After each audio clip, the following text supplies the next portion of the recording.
Fala, torcedor vascaíno! Hoje é o grande dia, o dia em que o coração bate mais forte e a expectativa toma conta de todo mundo que carrega o amor pelo Vasco da Gama.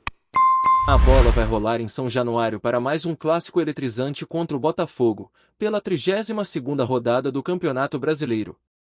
A reta final chegou, e o sentimento é aquele misto de ansiedade e esperança, porque o campeonato vai se afunilando e cada jogo agora tem peso de decisão. E não tem jeito, amigo, o foco hoje é total no Brasileirão, mas não dá para negar que a torcida também já sonha alto, imaginando o Vasco brigando firme por vaga na Libertadores e quem sabe chegando forte também nas semifinais da Copa do Brasil. É uma temporada intensa, de altos e baixos, mas que ainda reserva grandes emoções para o torcedor cruz-maltino.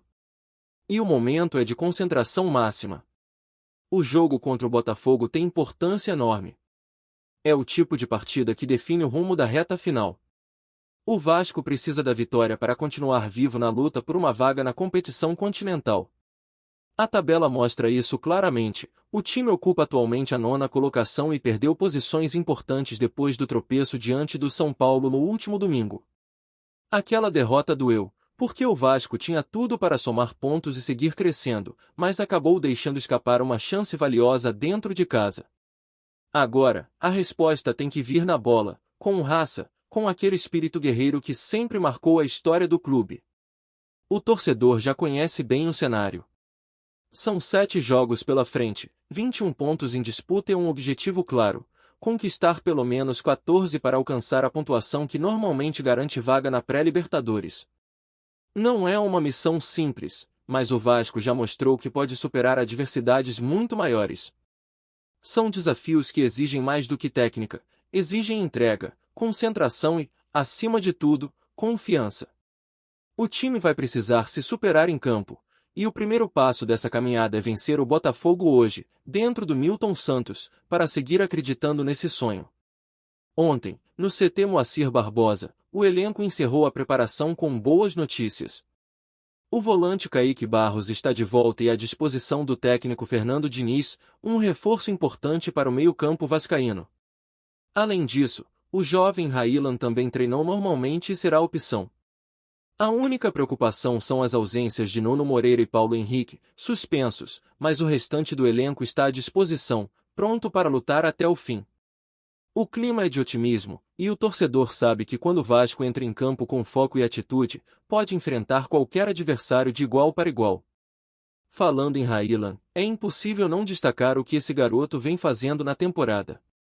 O cria da base vive um momento especial e se transformou em uma das principais referências do time em 2025. Parece até inacreditável lembrar que há pouco tempo muitos torcedores pediam sua saída, achando que ele não teria espaço no elenco. Hoje, ele é o grande destaque, um nome que a torcida grita com orgulho e que já desperta interesse de grandes clubes da Europa. O futebol apresentado por ele impressiona, e o Vasco sabe que precisa agir com sabedoria para garantir sua permanência. A diretoria, inclusive, já trabalha para renovar seu contrato até o final de 2030, com valorização salarial condizente com o tamanho que ele assumiu dentro do clube. Os números não mentem, são 16 gols marcados, uma assistência e 47 jogos disputados. É o vice-artilheiro do time, um jogador decisivo que cresceu muito sob o comando de Fernando Diniz. E é aí que está o ponto principal. Porque o Raylan que a gente vê hoje não é o mesmo de antes. Ele é outro jogador, e muito disso se deve ao trabalho do Diniz, que soube entender, orientar e transformar o garoto. O treinador tem esse dom de extrair o melhor de quem trabalha com ele. E ontem, em um evento promovido pela Federação Brasileira de Treinadores de Futebol, o próprio Diniz falou sobre isso, sobre como ele enxerga o papel do treinador e a importância da confiança no desenvolvimento dos atletas. O discurso dele foi forte e cheio de emoção. Diniz falou que o talento de um jogador só aparece quando existe confiança, que o futebol não se resume à tática ou à estratégia, mas à capacidade de fazer o atleta acreditar em si mesmo. Ele disse que o que o motiva é mudar a vida de jovens como Raylan, dar a eles a oportunidade de crescer, de amadurecer e de conquistar seus sonhos. Para Diniz, ser treinador é isso, é estar ao lado dos jogadores, entender as dificuldades, oferecer apoio e construir juntos um caminho de evolução. Ele sabe o quanto o ambiente do futebol é duro, o quanto a crítica pesa, e mesmo assim segue acreditando no poder da confiança e da humanidade dentro do esporte. E é por isso que o trabalho dele no Vasco é tão marcante. Não é apenas sobre tática, sobre sistema ou sobre posse de bola. É sobre pessoas. É sobre um elenco que passou a jogar com alma, com intensidade, com amor pela camisa. O torcedor sente isso. Mesmo nos momentos de derrota, dá para perceber que o time tem entrega, que os jogadores acreditam no que estão fazendo. E essa conexão entre Diniz e o grupo é o que mantém viva a chama da esperança. Claro que nem todo mundo entende esse processo. Depois da derrota para o São Paulo, surgiram críticas, e uma das vozes mais conhecidas que resolveram se pronunciar foi a de Casagrande, que apontou o dedo para Diniz, dizendo que as mudanças feitas durante o jogo desorganizaram o time. É fácil falar depois do resultado, mas curioso que ninguém aparece para elogiar quando o Vasco vence e joga bonito, como naquelas vitórias expressivas sobre Santos e São Paulo no Morumbi. Quando o time dá show, o silêncio é total. Quando tropeça, as críticas surgem de todos os lados. Mas o torcedor que acompanha de perto sabe diferenciar. Sabe que o trabalho do Diniz é de longo prazo, que exige paciência, porque ele não se contenta em jogar pelo resultado. Ele quer que o Vasco tenha identidade, que seja protagonista, que imponha respeito. E mesmo quando o resultado não vem, é visível que o time tenta jogar, tenta construir, tenta propor. Isso é o que faz o futebol dinizista ser tão admirado por quem entende o jogo. Hoje, o desafio é grande, mas o sentimento é de confiança. O torcedor acredita, o elenco está preparado, e o momento pede entrega total. O Vasco vai em busca de uma vitória que pode recolocar o time na briga direta pelas primeiras posições e reacender o sonho da Libertadores. O clássico contra o Botafogo promete ser intenso, com clima de decisão e arquibancadas vibrando.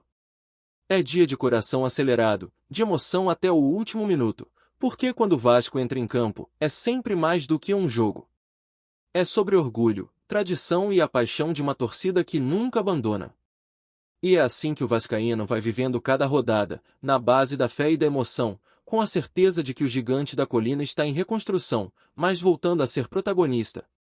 O trabalho está sendo feito, o grupo está unido e a torcida, como sempre, é o combustível que empurra o time para a frente.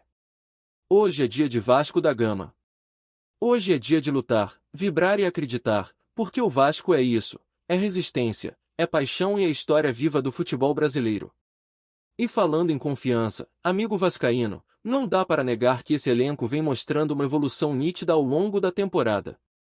Mesmo com tropeços aqui e ali, o Vasco apresenta uma postura completamente diferente daquela que vimos no início do ano. O time ganhou corpo, ganhou personalidade, e hoje já entra em campo com um padrão de jogo reconhecível.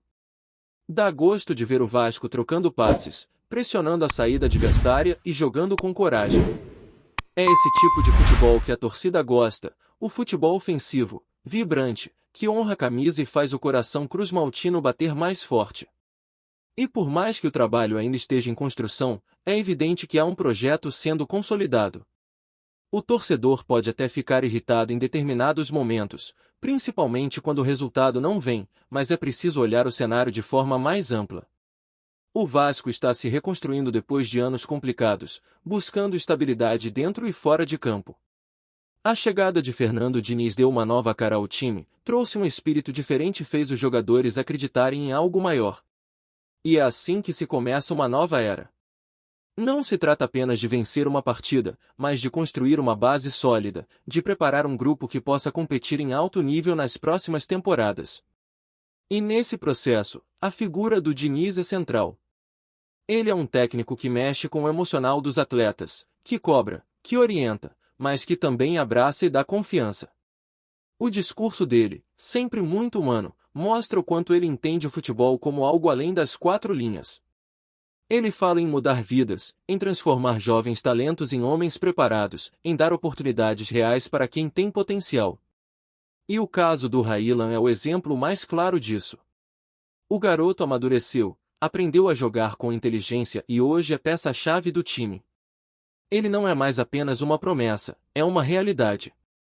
E se continuar nesse ritmo, vai alcançar voos ainda mais altos. É claro que a diretoria sabe da importância de manter essa base. O trabalho que está sendo feito para assegurar o Raylan por mais tempo mostra que o clube aprendeu a valorizar o que tem de melhor. Não é hora de vender por qualquer oferta, e sim de segurar quem faz a diferença. A torcida já entendeu isso. Ninguém quer ver o Vasco formando craques para outros clubes lucrarem. O momento é de fortalecer o elenco, de pensar grande e mirar títulos. O torcedor sonha com o Vasco brigando nas cabeças, voltando a disputar Libertadores, conquistando taças e devolvendo o orgulho que sempre marcou essa camisa. E quando o assunto é orgulho, não há como não lembrar das críticas que surgem de fora, como as de Casagrande. A fala dele, colocando a derrota para o São Paulo na conta de Diniz, causou revolta entre os vascaínos. É fácil aparecer para criticar depois de um tropeço. Difícil é reconhecer o trabalho quando o time brilha. O mesmo Casagrande que hoje aponta o dedo, ficou em silêncio quando o Vasco atropelou o Santos, quando o time deu um show de bola contra o próprio São Paulo no Morumbi ou quando dominou adversários que antes pareciam inalcançáveis. A coerência é o que falta em muita gente que comenta o futebol brasileiro. E a verdade é que o Diniz incomoda. Incomoda porque ele não é o tipo de técnico que joga pelo resultado, ele joga pelo processo. Ele acredita em um futebol de imposição, de controle, de inteligência. E isso mexe com o sistema, porque o futebol brasileiro ainda é muito preso à ideia de vencer a qualquer custo. Quando um treinador tenta propor algo diferente, logo surgem as críticas. Mas quem entende o jogo vê que há algo especial no trabalho dele. Ele não tem medo de arriscar, e é justamente por isso que o Vasco voltou a ser um time que joga com coragem. Hoje, quando o torcedor vê o time em campo, sente que há entrega, que há propósito. Mesmo nas derrotas, dá para ver o esforço, a tentativa de fazer o melhor. E isso tem valor. É o tipo de mentalidade que faz um clube crescer de novo. O Vasco está longe de ser um time perfeito, mas é um time que luta, que busca, que acredita. E esse espírito é o que move o torcedor, o que enche as arquibancadas, o que faz a torcida cantar mais alto mesmo nos momentos de dificuldade. O clássico de hoje contra o Botafogo representa tudo isso. É mais do que um jogo, é um teste de maturidade. O Vasco precisa provar que aprendeu com os erros, que sabe se reinventar e que é capaz de reagir. O adversário vem forte, vive um bom momento, mas o Vasco entra em campo com o apoio da torcida e com a responsabilidade de mostrar que é grande, que pode enfrentar qualquer um. É aquele tipo de partida que mexe com o emocional, que traz à tona toda a paixão do torcedor. Cada dividida, cada gol, cada defesa, tudo vai ser vivido com intensidade. E é isso que faz o futebol ser tão mágico. O Vasco tem essa conexão com o torcedor, essa relação quase espiritual. Quando o time vence, é alegria pura. Quando perde, é sofrimento, mas é também aprendizado. E é essa mistura de sentimentos que mantém viva a chama do clube. O vascaíno sabe que não existe vitória fácil, que tudo vem com luta, suor e fé. Por isso, quando o Vasco entra em campo, não é apenas um time jogando, é uma nação inteira acreditando. A expectativa para o jogo é enorme. O time treinou bem, o ambiente está leve, e os jogadores parecem focados em dar uma resposta. O elenco entendeu o que está em jogo. Cada ponto vale ouro e pode fazer a diferença no fim do campeonato. A missão é difícil, mas o torcedor confia. E se tem uma coisa que o Vasco nunca deixou de ter, é garra. Essa palavra define o clube. É garra em cada jogada, em cada virada improvável, em cada obstáculo superado. O torcedor, por sua vez, segue fazendo sua parte. Apoia, canta, vibra e empurra o time até o último segundo. São esses momentos que fazem do Vasco um clube diferente, um clube de alma. A torcida é o combustível que move esse gigante. E quando ela se une, quando ela acredita, o time sente dentro de campo. Hoje, mais uma vez, vai ser assim. É dia de apoiar, de acreditar, de mostrar que o Vasco está vivo, que o Vasco resiste. Antes de continuarmos, já te convidamos para se inscrever no canal Colina News e deixar seu like, assim você fica por dentro de todas as novidades do Vascão de forma exclusiva. Bora continuar! O clima em São Januário ferveu nesta semana. Nos bastidores do futebol brasileiro, um burburinho ganhou força e já domina rodas de conversa de dirigentes, empresários e torcedores. O presidente do Vasco da Gama, Pedrinho, teria sinalizado que a SAF Cruz Maltina pode ser vendida, e a compradora seria ninguém menos que a poderosa Crefisa, patrocinadora histórica do Palmeiras e uma das empresas mais influentes do futebol nacional. Segundo fontes próximas à diretoria vascaína, Pedrinho teria confidenciado a aliados que recebeu sondagens muito sérias da empresa comandada por Leila Pereira. A conversa ainda estaria em estágio inicial, mas o simples rumor de que a Crefisa poderia assumir o controle da SAF vascaína já causou reações intensas dentro e fora de São Januário. Há quem veja a negociação como uma jogada ousada e necessária para devolver estabilidade financeira ao clube, outros, porém, encaram com desconfiança, temendo interferências externas e uma eventual palmeirização da colina. Desde que reassumiu o protagonismo político no clube, Pedrinho tem se mostrado disposto a revisar os rumos da SAF, especialmente após meses de tensões com a 777 Partners. A entrada de um grupo nacional, com maior poder de investimento e um histórico de sucesso no futebol, poderia representar uma guinada histórica. Fontes próximas ao ex-jogador dizem que ele não quer vender o Vasco, mas sim salvá-lo. Nos bastidores, comenta-se que reuniões reservadas já teriam acontecido no Rio e em São Paulo, com intermediários atuando discretamente para aproximar as partes. A Crefisa, por sua vez, não confirma nem desmente o interesse, silêncio que, em tempos de redes sociais e especulações, vale mais que 1000 palavras. Enquanto isso, a torcida vive entre a euforia e o medo. Seria o início de uma nova era dourada ou apenas mais um capítulo turbulento na recente história vascaína? Uma coisa é certa, se o rumor se confirmar, estaremos diante da maior reviravolta do futebol brasileiro em 2025. O Vasco pode estar prestes a mudar de mãos e, quem sabe, de destino. Trazemos notícias atualizadas do Vasco todos os dias. Inscreva-se no nosso canal e dê um like para continuar recebendo notícias exclusivas. Compartilhe também a sua opinião sobre essa notícia nos comentários, isso é muito importante para o Vasco da Gama. Até o próximo vídeo.